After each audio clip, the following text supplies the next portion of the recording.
और इस वक्त खबर आ रही है महाराष्ट्र के कोल्हापुर से, जहां एनसीपी नेता और पूर्व मंत्री हसन मुश्रीफ के घर पर ईडी ने छापा डाला है और यहां उनके घर पर ये छापेमारी चल रही है। आपको बता दें, अप्पा साहेब नलावड़े सहकारी मिल मामले में ईडी ने ये छापेमारी की है और उसकी जांच कर रही है। इस पूरे मामले पर एनसीपी के जो मुख्य प्रवक्ता हैं महेश भारत तपासे, उनका क्या कहना है वो सुनते हैं, फिर सोहित मिश्रा के पास चलेंगे।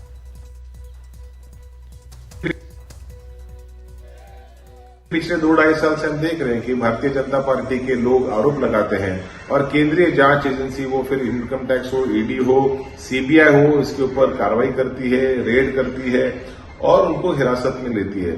लेकिन हमारा पूरा विश्वास भारत की न्याय व्यवस्था पर है, भारत के संविधान पे है और हसन मुश्रीफ जी के ऊपर जितने भी आरोप हैं ये पूरी तरह से गलत है, बेबुनियाद है। ये पूरी कार्रवाई ये राजनीतिक रूप से प्रेरित है, ऐसा हमें लगता है।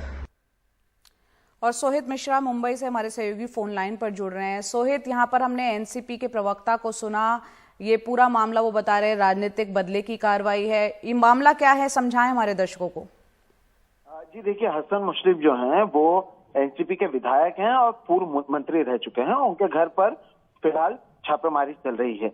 आरोप ये है कि जो अप्पा साहेब नलवाड़े शुगर फैक्ट्री है उसमें उन्होंने 100 करोड़ रुपए का घोटाला किया है। अब ये जो आरोप है ये बीजेपी नेता किरीट सोमैया की ओर से किया गया था, जिसके बाद अब ये रेड किए जा रहे हैं। और इसलिए अभी हमने देखा कि किस तरह से एनसीपी के नेता भी सवाल उठा रहे हैं कि बीजेपी के नेताओं की ओर से ये आरोप लगाए जाते हैं और उसके आधार पर कार्रवाई की जा रही है। लेकिन भी दर्शकों को पता होना चाहिए कि ये पहली बार नहीं है। इससे पहले जुलाई 2019 में भी हसन मुश्रीफ के घर पर जो शुगर फैक्ट्री है कागल में, वहां पर भी रेड पड़ चुका है। तभी इनकम टैक्स की ओर से भी रेड पड़ा गया था, केवल कोल्हापुर के उनके घर पर नहीं बल्कि पुणे में भी।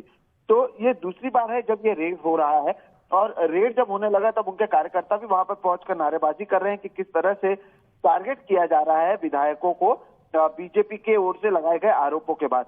तो आरोप ये है कि जो शुगर फैक्ट्री है उसमें हसन मुश्रीफ ने 100 करोड़ रुपए का स्कैम किया है। अपने आसपास के जो उनके परिजन हैं, उनके जो लोग हैं, उन्हें इससे फायदा पहुंचाया है। और इसी आरोप के बाद अब आज सुबह से हम ये कह सकते हैं कि जो ईडी है उनकी ओर से फिलहाल रेड छापेमारी चल रही है।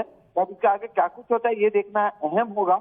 हाल ही में हमने देखा है कि महाविकास आघाड़ी के कई सारे नेता आ रहे हैं, विधायक रहे हैं, जिनके घर पर छापेमारी हुई है, जिसके बाद उनकी गिरफ्तारी हुई थी।